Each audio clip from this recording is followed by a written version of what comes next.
Hi, this is the Magnetorheological Linear Motor Project, mentored by Dr. Stuart Smith.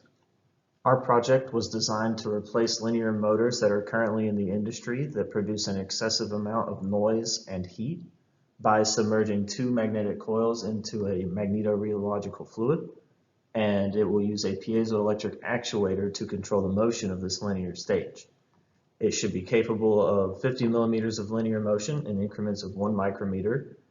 It will be controlled by a National Instruments MyRIO with LabVIEW, and it will utilize magnetorheological fluid as a clamping mechanism between movements, and we are hoping for 50 newtons. In the MRF experiment diagram, the black box is the MRF. It is solidified by a magnetic field generated by a power supply. A load cell is then used to acquire data for the force resisted.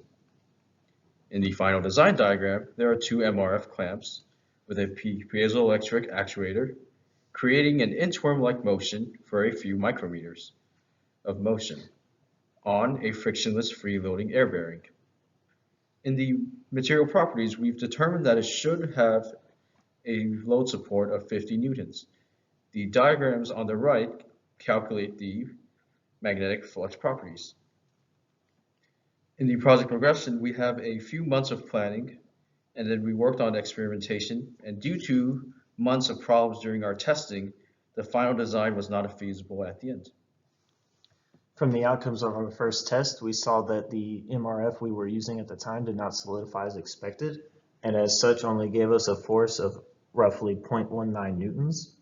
And so moving on to the second test, we were able to use a different magnetorheological fluid that had a lot more solids by volume than the previous. We peaked at approximately 2 newtons, and we tested the apparatus by hand to see if there was more resistance than the first.